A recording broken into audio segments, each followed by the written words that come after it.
Friends, mythology and science might seem quite different at the first glance, but they actually share some connections and intersections. Don't both mythology and science explain the world and its phenomena?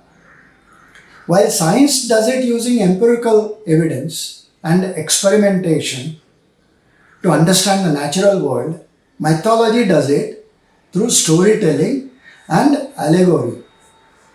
Truth is what is seen or what is expressed as a belief. A metaphysical truth is that one that does not require, expressing in words. Birth and death is one example. A world that wants to hear truth and not half truths is another. Gravity is another. It is the organizing principle that brings order out of chaos in this material universe. We need to understand both order and chaos, and one if we want to understand the other. So, friends, you must have guessed the topic for today. It's about truth and the truth of truth. Actually, both are driven by a quest for knowledge and understanding. While mythology seeks truth about existence, morality, and the divine, often through symbolic narratives, science seeks empirical truths about the physical world through observation, experimentation, and analysis. Even as mythology inspires countless works of art, literature, and entertainment, scientific discoveries inspire creativity, innovation, and technological advancements. However, there are times when myths and scientific explanations intersect and overlap, causing awe and wonder. Haven't we studied the flood myths in schools? Can we ever forget the story of Noah's Ark? In Judo Christian traditions, or the tale of Matsya, the Matsya avatar in Hindu mythology?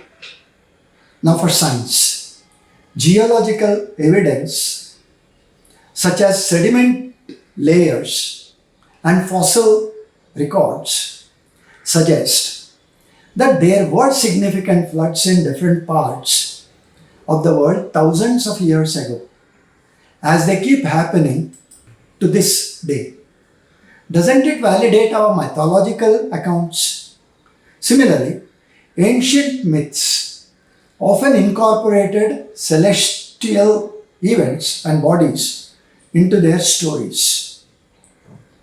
The ancient Greeks and Hindus had some myths about the constellations, attributing them to heroes and gods.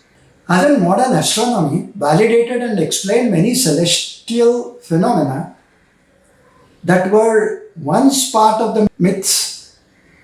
Even medicine has several such instances. While we knew that certain plants had healing properties through our folklores, their medicinal properties were, however, validated by modern science. The use of willow bark as a pain relief agent started as a myth. But did you know that aspirin is derived from the same plant? Mythology is a collection of traditional stories and legends that we inherited through generations of our ancestors.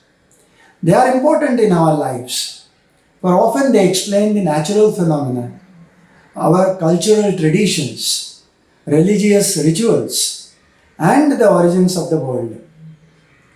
Sometimes they involve gods, and sometimes they involve supernatural beings. Apart from explaining our origins, and how other natural elements came into existence. They teach us morals and they teach us values also. In a way, they help us preserve our culture. Even as the stories captivate and entertain, inspiring us all the time, they help us understand the divine by exploring the spiritual and the religious beliefs and the interactions between mortals and gods and other divine beings.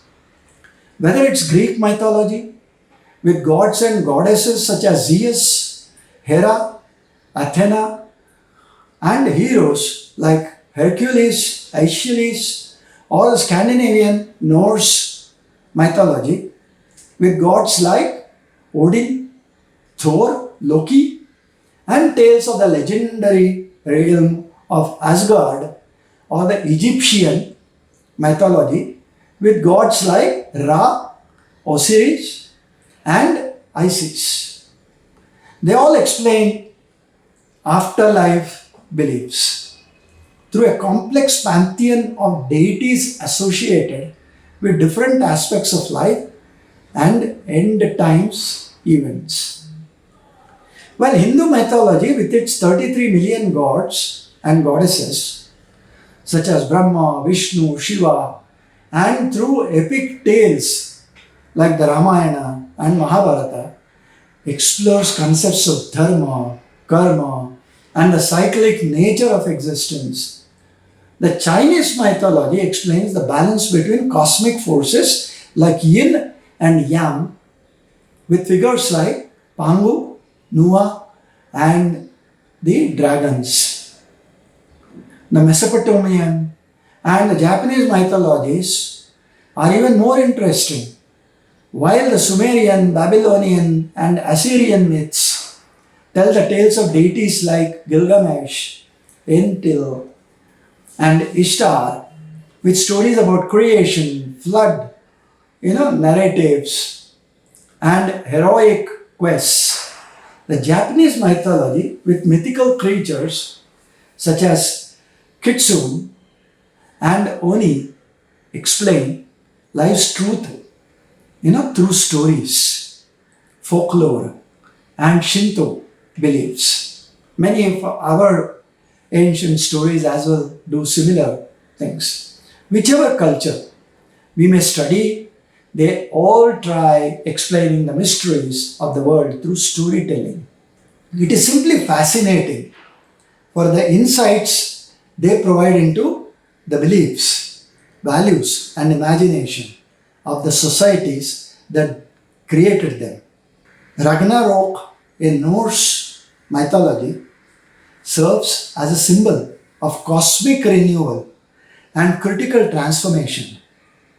It signifies the transient nature of existence, inevitability of change, and the idea of even from destruction, there can emerge a new beginning. See similarities to in what Hinduism says on this, several of them. Is birth, destruction, and rebirth a linear narrative? Doesn't the Bhagavad Gita too reveal concepts such as cycle of life, cycle of death, and moksha, duty and action, or dharma without attachment to the outcomes and the nature of reality?